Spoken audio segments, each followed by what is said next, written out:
আপনি ইন্টারফেয়ার করাটা মোটেও উচিত করেন নাই। আপনি আমার সম্পর্কে আপনার ধারণা থাকা উচিত। আপনি মাহফিলের মুডটাই নষ্ট করে দিলেন। আমি সব তো একবারও বলি নাই, আপনি কেন ইন্টারফেয়ার করলেন এখানে? সেই দিন কি আছে নাকি? আর আপনার অন্তরে যদি দুনিয়ার ভয় থাকে, আপনি মসজিদের খতিব, আপনার অন্তরে যদি সভাপতির ভয় থাকে, সেক্রেটারির ভয় থাকে, আপনি তো সুন্দর ওয়াজ করতে পারবেন না। তো মসজিদের ভিতরে এই সভাপতি, বাংলাদেশের মসজিদগুলোতে অধিকাংশ সভাপতি দেখবেন রিটায়ার্ড পারসন, এলাকার ধনী মানুষ, সারা জীবন ঘুষ খাইছে, খাইয়া টাকার মালিক হয়েছে। এই টাকার মালিক আমারে বলতে দিতে হবে তো, ঠিক কথা বলার জন্যই তো আইছি। আমি অধিকাংশ বলেছি, আপনি শুনেনি নাই কথা। উনি তো শুনেই নাই, না শুনেই এই কারণে তো মাহফিলে হুজুররা ওয়াজ করতে পারে না। আমি একবারও বলি নাই সব, আমি বলছি অধিকাংশ। আপনি ইন্টারফেয়ার করাটা মোটেও উচিত করেন নাই। আপনি আমার সম্পর্কে আপনার ধারণা থাকা উচিত। আপনি মাহফিলের মুডটাই নষ্ট করে দিলেন। আমি সব তো একবারও বলি নাই, আপনি কেন ইন্টারফেয়ার করলেন এখানে? সেই দিন কি আছে নাকি? আর আপনি খুব বাজে একটা কাজ করছেন। কোনোদিন এই কাজ কোনোদিন কোনো ময়দানে করবেন না। আপনি অধিকাংশ আমি বলেছি, আপনি খুঁজ নেন বাংলাদেশে 100 মসজিদের ভিতরে 95 জন সভাপতি হয় সুদ নাইলে ঘুষের সাথে জড়িত। আমরা জেনে শুনেই কথা বলি, আমরা লাইবিলিটি নিয়ে কথা বলি। কয়জন ভালো মানুষ বাংলাদেশে আমার জানা আছে? পৃথিবীর ইতিহাসে এমন কোন ইতিহাস নাই সরকার বদলের পরে 313 জন মেম্বার অফ পার্লামেন্ট, যেই জায়গায় আমলা কামলা, র্যাব, গোয়েন্দা, ঊর্ধ্বতন কর্মকর্তা সারা বাংলাদেশ থেকে এক যুগে পালিয়ে যায়, পৃথিবীর ইতিহাস নাই, শুধু বাংলাদেশ। একজন আলেমের সাথে কিভাবে কথা বলতে হয় আমরা ওইটা বুঝি নাই বলেই একসাথে সবাই পালানো লাগছে। যদি ডাক শুনতো, কথা শুনতো, তাইলে সবাই একসাথে পালানো লাগে না। আমি মনে করি 101টা কারণ যদি থাকে সরকার পতনের, এর ভিতরে 1 নম্বর কারণ হচ্ছে আলেম ওলামার সাথে বেয়াদবি। এই বাংলাদেশে জেলখানাগুলোর ভিতরে থাকার দরকার ছিল চোর, বদমাইশ, গুন্ডা, আর এই বাংলাদেশের জেলখানাগুলো ভরে গেছে আলেম ওলামা দিয়ে। এই বাংলাদেশগুলো ভরে গেছে আলেম ওলামা দিয়ে, মিথ্যা ট্রাইব্যুনাল সাজাইয়া, মিথ্যা প্রসিকিউটর সাজাইয়া, মিথ্যা বিচারপতি সাজাইয়া, মিথ্যা সাক্ষী বানাইয়া আবার কোরআনের বাকিগুলোকে হত্যা করা হয়েছে। মসজিদের মিম্বারগুলোতে হকের কথার উচ্চারণ হতে দেয় নাই। কথায় কথায় মসজিদের ইমামের চাকরি চলে গেছে, খতিবের চাকরি চলে গেছে। সেই দিন একেবারেই গেছে। সেই দিন আঘাত এসেছে, পাল্টা আঘাতের সময় ছিল না। আজকে বাংলাদেশে আঘাত আসবে তো পাল্টা জবাব হবে। প্রতিটা আঘাতের পাই পাই করে হিসাব নেওয়া হবে। এইভাবে আর ছেড়ে দেওয়া হবে না। আমাদের যেমন ওদের যেমন এটা বাবার বাড়ি, আমাদেরও বাবার বাড়ি। আমরা ভেসে আসি নাই। ওদের বাবার বাড়ি আর আমাদের মামার বাড়ি। ও সাতপুর তো আমার মামার বাড়ি না। আজব কারবার হচ্ছে এই বাংলাদেশে অধপতনের একটাই কারণ। একটু চিন্তার বিষয়। আমার অনেক কষ্ট লাগে মনে হলে যে একটা দেশ থেকে এইভাবে গোটা একটা দল একবারে নিঃশ্বাস হয়ে যাবে, কথা বলার থাকবে না। এটা কেমন কথা? এটা আজব কথা। এ দেশের জন্য এটা ডেস্ট্রয়, এটা ধ্বংস, এটা অধপতন, এটা লক্ষণ বেশি সুবিধার না। ভালো মানুষ আজকে রাজনীতিতে আর আসতে চাইবে না, ঠিক কিনা বলেন? ধ্বংস করে দিচ্ছে, সব শেষ হয়ে গেছে। এই বাংলাদেশে কে কোন অপরাধী আমাদের জানা আছে। অপরাধীরা পার পেয়ে যায়, ভালো মানুষগুলো অপরাধীর কাঠগড়ায় দাঁড়ায়, ঠিক কিনা বলেন? সুতরাং আমাদেরকে মনে রাখতে হবে, এই সময় একটা গেছে যে এই মঞ্চগুলোতে কথা বলতে দেওয়া হয় নাই। বাস যেই কথাটুকুন বলছিলাম, খুব মনোযোগের সাথে কথা শুনতে হবে, অর্থ বুঝতে হবে। আমার কথার গভীরতা কত এটা নিজে বুঝে হয় বুঝতে চাইবেন, নাহলে চুপ করে থাকবেন, আর যেন কোনো শব্দ না হয়। সবাই পড়ে না আমিন। বন্ধুগণ, আল্লাহ তাবারক ওয়া তাআলা এই কোরআনুল কারীম দিলেন নবী মুহাম্মদুর রাসূলুল্লাহ নবীর নাম শুনলে কি পড়তে হয়? দুই একবার না বারবার, দুই একদিন না প্রতিদিন, দুই এক সপ্তাহ না প্রতি সপ্তাহ, দুই এক মাস না 12 মাস, দুই এক বছর না সারা জীবন আমরা পড়ব সাল্লাল্লাহু আলাইহি ওয়াসাল্লাম। মুসলমান, আল্লাহ কোরআনুল কারীমে 30 পারা 114টা সূরা কত সুন্দর করে আল্লাহ জানিয়ে দিলেন।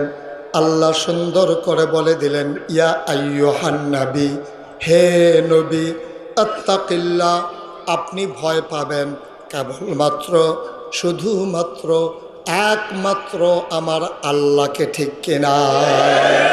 দুনিয়ার কোনো মন্ত্রী, এমপি, ওজির, নাজির, উপদেষ্টা, ওই যে বলছিলাম মসজিদ কমিটির সভাপতিকে ভয় পেয়ে যদি মসজিদের ইমাম কথা কয় তাইলে আর ইসলাম থাকবে না, ঠিক কিনা বলেন? আমি কথা বলতে গেলে কোরআনে আমার বাবার বিরুদ্ধে চলে যান। আমার বাবা যদি অন্যায়কারী হয়, মনে করেন আমার বাবা যদি বেনামাজি হয়, তা আমি যদি আমার নামাজের কথা বলি আমার বাবার পক্ষে যাবে না তো? এই জন্য কি আমি নামাজের কথা বলবো না? এটা বলে দেওয়া দরকার। এই এলাকার যারা মসজিদ কমিটির সম্মানিত সদস্যরা আছেন, ইমামকে ডাকাইয়া বলে দেবেন যে হুজুর, আপনি কোনোদিন কারো দিকে তাকাইয়া কথা বলবেন না, শুধু কোরআনের দিকে তাকাইয়া কথা বলবেন। এটা যার বিরুদ্ধে যায় যাক, এতে কিছু আসে যায় না, ঠিক কিনা? এটা যদি হয় তাহলে লাভ হবে জাতি, লাভ কিন্তু ইমাম সাহেব হবে না, লাভ হবে জাতি। ইমাম সাহেব বরঞ্চ কষ্ট করা লাগবে। এখন সভাপতি যখন বলে দিছে কোরআন সুন্নাহ মতো কথা বলবেন, এখন উনি ইচ্ছে করলে মন মতো কথা বলতে পারেন না। এখন কোরআন জেনে জেনে বুঝে বুঝে কোরআন অনুযায়ী কথা বলা লাগবে, এতে করে কষ্ট করা লাগবে। উনি জাতি বেঁচে যাবে, কোরআনের মৌলিক কথাগুলো, ফান্ডামেন্টাল ডিসিশনগুলো জাতি জেনে যাবে, তারা বুঝে ফেলবে এই কোরআনের ভিতরে কি আছে, ঠিক কিনা বলেন? দেখেন আল্লাহ তাবারক ওয়া তাআলা নবীজিকে কেন এই কথা বললেন যে ইয়া আইয়ুহান নবী আত্তাকিল্লাহ, আপনি ভয় পাবেন আল্লাহকে, কেন বললেন? নবী কি আল্লাহকে ভয় পেতেন না? নবী কি আবু জেহেলকে ভয় পেতেন? আবু লাহাবকে ভয় পেতেন? তারপরও আল্লাহ কেন বলতেছেন হে নবী আপনি ভয় পাবেন আল্লাহকে? এটা বলার উদ্দেশ্য কি? বলার উদ্দেশ্য হচ্ছে আপনি যেই পথে দায়িত্ব পালন শুরু করেছেন, এই পথ কুসুমাস্তীর্ণ নয়, এই পথ ফুল বিছানো নয়, এ পথ কণ্টকাকীর্ণ, এ পথ কাটা বেছানো। এ পথে চলতে গেলে মখমলের এই বিছানা থাকবে না, লাল গালিচা থাকবে না, এই পথে ফুল বিছানো থাকবে না, এই পথে থাকবে কাটা, এই পথে থাকবে ঝড় ঝঞ্ঝা। এই পথে চলতে গেলে মামলা হবে, হামলা হবে, জেল জুলুম নির্যাতন হবে, প্রয়োজনে জীবন দেওয়া যাবে, ঈমান দেওয়া যাবে না, ঠিক কিনা? এই জন্য আল্লাহ তার নবীকে রেডি করছেন। নবীকে বলছেন যে কুল, হে রাসূল আপনি বলুন, ইন্না সালাতি ওয়া নুসুকি ওয়া মাহইয়ায়া ওয়া মামাতি লিল্লাহি রাব্বিল আলামিন। দেখেন কিভাবে আল্লাহ রাব্বুল আলামিন তার নবীকে তৈরি করতেছেন। বলতেছেন হে নবী আপনি বলুন। বলেন যে বলেন আল্লাহ কি বলবো? বলেন ইন্না সালাতি আমার নামাজ, ওয়া নুসুকি আমার কোরবানি, ওয়া মাহইয়ায়া আমার জীবন, ওয়া মামাতি আমার মরণ, লিল্লাহি রাব্বিল আলামিন কেবলমাত্র শুধুমাত্র একমাত্র আল্লাহ রাব্বুল আলামিনের জন্য, ঠিক কিনা কোন? এটা দিয়ে রেডি করলেন যে আপনার মৌলিক সিদ্ধান্ত, আপনার নীতিগত সিদ্ধান্ত, আপনার হৃদয়ের অনুভূতি আপনি নিজেকে নিজে তৈরি করেন। আপনি বুঝাইয়া দেন আমার যা কিছু, আমার ব্যক্তি জীবন, আমার পারিবারিক জীবন, আমার সমাজ জীবন, আমার রাজনৈতিক জীবন, আমার ইন্টারন্যাশনাল রিলেশন, আমার ব্যক্তি, আমার স্ত্রীর সাথে সম্পর্ক, আমার সন্তানের সাথে সম্পর্ক, আমার বাবার সাথে মায়ের সাথে সম্পর্ক, প্রতিবেশীর সাথে সম্পর্ক, দেশের সাথে দেশের সম্পর্ক, লিল্লাহি রাব্বিল আলামিন সকল কিছু শুধুমাত্র কেবলমাত্র একমাত্র আল্লাহ রাব্বুল আলামিনের জন্য। সুবহানাল্লাহ বলবেন না? এই আল্লাহ নবীকে যেটা শিখাইলেন এটার সাথে কি আমরা একমত? কথা বলেন একমত? আমার জীবন কার? আমার মরণ কার? সূরা তাওবার 111 নম্বর আয়াতে আল্লাহ আরো সুন্দর করে বলে দিলেন, ইন্নাল্লাহা ইশতারা মিনাল মুমিনিনা আনফুসাহুম ওয়া আমওয়ালাহুম বিআন্না লাহুমুল জান্নাহ। ও মতলবের মানুষ, শুনো শুনো শুনো, ইন্নাল্লাহা, নিশ্চয়ই আল্লাহ, ইশতারা, ক্রয় করে নিয়েছেন, কিনে নিয়েছেন, মিনাল মুমিনিনা, মুমিনদের কাছ থেকে, আনফুসাহুম ওয়া আমওয়ালাহুম, তোমাদের জান এবং তোমাদের মাল, বিআন্না লাহুমুল জান্নাহ, আর এর বিনিময়ে যা দিয়ে তোমাদের কাছ থেকে জানমাল কিনেছে তার নাম হলো জান্নাত। সুবহানাল্লাহ বললেন। তাহলে এই জান কার? কথা বললেন, এই জান কার? এই মাল কার? এখন আমাদের কাছে আছে, বলতেছি আল্লাহর, হইল কেমনে? আল্লাহ বলছেন জান আর মাল যদিও তোমরা বিক্রি করছো, আমি আবার তোমাদের কাছে আমানত রেখেছি। এই জান তোমাদের কাছে আমানত, এই মাল তোমাদের কাছে আমানত। এখন যিনি জান আর মাল আমানত রেখেছেন, উনি যেই পথে চলে, যেই পথে চালাইতে বলেন, মাল আর জানকে ওই পথে চালানো, এইটাই যার কাছে আমানত রেখেছে তার দায়িত্ব। ঠিক কিনা বলেন? আমি যদি আমার এই খাতাটা ওনাকে দিই, ওনার কাছে দেওয়ার পর আমি যদি বলি যে আপনি প্রতিটা পৃষ্ঠা আলাদা আলাদা করেন, তা আপনি হয়তো বলবেন, দেখছো হুজুর ওনারে খাতাটা দিছে আর উনি পুরাটা খাতা ছিঁড়ে ফেলতেছে। যেহেতু আমি ওনার কাছে রেখেছি, উনি আমানতদার, আর আমি ওনার কাছে আমানত রেখেছি, আমি বলেছি টুকরা করেন, উনি আমানতদার হিসেবে এইটাই দায়িত্ব। আল্লাহ বলেছেন জান আমার, মান আল্লাহ আমার, তুমি হচ্ছে আমানতদার। সুতরাং আমি আল্লাহর হুকুম হচ্ছে তোমার জান ব্যবহার হবে আল্লাহর পথে, মাল ব্যবহার হবে আল্লাহর পথে, তোমার প্রতিটি স্লোগান হবে শুধু আল্লাহর জন্যে। ঠিক কিনা? তোমার কোনো মানুষের চাওয়া পাওয়ার হিসাব মেলানোর জন্যে তোমার কোনো স্লোগান হতে পারে না। তোমার একটা টাকাও আল্লাহর বিরুদ্ধে যায়, ইসলামের বিরুদ্ধে যায়, মসজিদের বিরুদ্ধে যায়, মাদ্রাসার বিরুদ্ধে যায়, আলেম ওলামার বিরুদ্ধে যায়, একটা টাকাও সেই পথে খরচ করার মুসলমানের জন্য হারাম, হারাম, হারাম। ঠিক কিনা বলো? আপনি মুসলমান, আপনার অর্থ সম্পদ ইসলামের বিরুদ্ধে, আলেমের বিরুদ্ধে, মসজিদ মাদ্রাসার বিরুদ্ধে খরচ করতে আপনি পারেন? কথা কেনা পারেন? আপনি খরচ করতে হবে শুধু আল্লাহর জন্য, যেহেতু সব আপনি আল্লাহর কাছ থেকে আমানত। এই জন্য আল্লাহ বলছেন, হে নবী, আপনি কি ঠিক করে নিয়েছেন? বললো যে হ্যাঁ। তাইলে এবার ইত্তাকিল্লাহ, আপনি ভয় পাবেন আল্লাহরে। কারণ আবু জেহেল, আবু লাহাব, ওদবা, সাইবা টিটকারি মাসবে, মস্কারা করবে, পাগল বলবে, জিনে ধরবে বলবে। আপনি যদি অস্থির হয়ে যান, আপনি যদি তাদের ভয়ে ভীত সন্ত্রস্ত হয়ে যান, তাহলে এই জমিনেতে আল্লাহর দিন থাকবে না। এজন্য আপনাকে কথা বলেই যেতে হবে, পক্ষে যাক আর বিপক্ষে যাক। আমি মুশতাক ফৈজি, খুব খেয়াল করে শোনেন, নাগাইশের পীর সাহেব, আমি মুশতাক ফৈজি। এখন যদি শুধু জিকির করি, সবগুলা মানুষ আপনারা অস্থির হয়ে যাবেন যে মাশাআল্লাহ হুজুরের জিকির কত সুন্দর, মনে হয় বাতাস জিকির করে, মনে হয় গাছে জিকির করে। ওই বিদেশি সন্তানের মায়েরা আমার জন্য আতর পাঠাবে, বিদেশি বাবারা আমার জন্য দেশি মুরগার ডিম সিদ্ধ করে নিয়ে আসবে, কার ঘরে সকালে দাওয়াত খাবো সিরিয়াল পড়ে যাবে। আমি যদি কলমা শরীফের জিকির করি, সবাই মিলে খুশি, আমার প্রশংসায় পঞ্চমুখ। অথচ ১৫০০ বছর আগে নবী যখন সবাইকে ডেকে বললেন কৌলু লা ইলাহা ইল্লাল্লাহ, তোমরা সবাই পড়ো লা ইলাহা ইল্লাল্লাহ, বলার সাথে সাথে কাফেরেরা খুশি না বেজার? তো মুশতাক ফৈজি জিকির করলে হাদিয়া পাওয়া যায়, মাছের মাথাটা, গরুর কলজাটা, বিদেশি ফুতের টেহারা, প্রথম লাউডা, টাহি মাছ দিয়া, ভাপাফিডা দিয়া, যা মন চায় কম্বলটা। হাদিয়ার অভাব নাই, টাকার অভাব নাই, সম্মানের অভাব নাই, দল মত নির্বিশেষে কই উনি একজন ভালো মানুষ। তাইলে নবীজি লা ইলাহা ইল্লাল্লাহ কইলে সবাই রাগ হয়, মুশতাক ফৈজি লা ইলাহা ইল্লাল্লাহ কইলে তো সবাই খুশি হয়। তাইলে বুঝতে হবে কুসকুস কালা হয়। এটা আপনি বন্ধ করেন, কাইন্ডলি একটু বন্ধ করেন। আপনি আসছেন পরে আইসা আবার বিরক্ত শুরু করছেন না, মানে এটা খেয়াল করে শুনেন, মনোযোগের সাথে কথা শুনেন। আমিন কর, জোরে কন, আরো জোরে। এখানে রহস্যটা কি?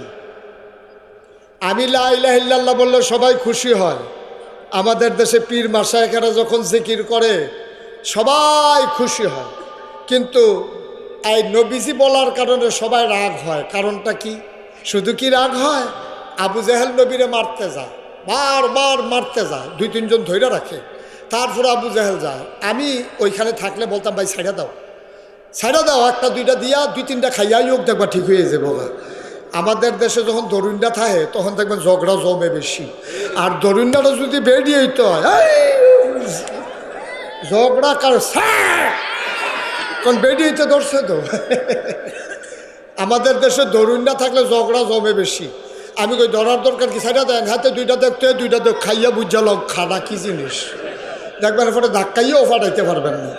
এখন আবু জেহেল যখন বারবার নবীর দিকে ঘুষি মারতে যায়, এখন কেউ তো আর সাহস করে না। এবার নবীর আপন চাচা আবুল আহাব, কি নাম? বা কথা না, কি নাম? নবীর আপন চাচা আবুল আহাব, সে গেছে নবীরে মারার জন্য। একটা পাথর নিছে, খুব খেয়াল করে শুনে, একটা পাথর নিয়া নবীর দিকে একটা ঢিল মারছে, বলছে ইয়া মোহাম্মদ তাব্বা আলাক, অ মোহাম্মদ তোমার ধ্বংস হোক। নাউজুবিল্লাহ বলবেন না? এই গালিটা কি সাধারণ না জঘন্য? কয়েকজনের সামনে বলছে না, সবার সামনে, সবার সামনে। নবী খুব লজ্জিত হয়েছেন, ভদ্র মানুষ, কত শালীন মানুষ। নবীজি কখনোই ব্যক্তিগত, খুব খেয়াল করে একটা কথা শুনে রাখেন, ব্যক্তিগত আক্রমণে নবীজি কখনো রাগ করতেন না, কিন্তু দিনের ব্যাপারে যদি একটু চুল চেরা দেখতেন, নবীজির কলিজায় আগুন লেগে যেত। সুবহানাল্লাহ বলবেন। এখন আবুল আহাব যখন ঢিল মারছে, পাথর নবীর গায়ে লাগে নাই, কিন্তু জঘন্য গালি দিছে। সবাই কিন্তু গালিটা শুনছে। আবার নবীজি চুপ মেরে বসে আছেন, সাথে যারা নতুন সাহাবা তারা বলতেছে, ইয়া রাসূলুল্লাহ এত বড় গালি দিল, আমরা কি কিছু বলবো না? ওরা বলল, নবীজি বললেন, আমরা মাইনরিটি, ওরা মেজরিটি, আমরা সংখ্যায় কম, ওরা সংখ্যায় বেশি, সুতরাং ওরা এখন প্রতিবাদ করা যাবে না। কই তাহলে কিছুই বলবো না?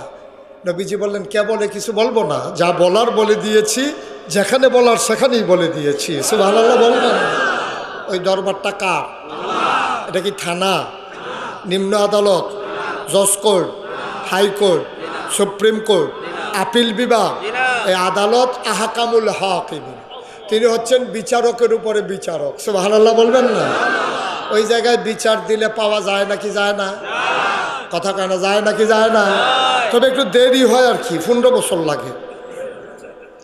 কয় বছর লাগে? তাড়াতাড়ি বিচার পাওয়া যায় না। উনি মনে মনে কইতেছে, কবে বিচার দিলাম, আইয়ে না দিয়ে এমন আওয়াই আইছে। খেয়াল করেন, খুব খেয়াল, এমন আশাই আসছে। আমি খেয়াল করে দেখেছি, কোনো রাজনৈতিক দলের নেতা, কোনো আলেম ওলামা, কোনো বৈষম্য বিরোধী ছাত্র আন্দোলন, কোনো মসজিদের ইমাম, কোনো মঞ্চের বক্তা, কেউ একজনও দাবি করে নাই দফা 1, দাবি 1, দেশ ত্যাগ, দেশ ত্যাগ। এই কথা কেউ শুনছেন?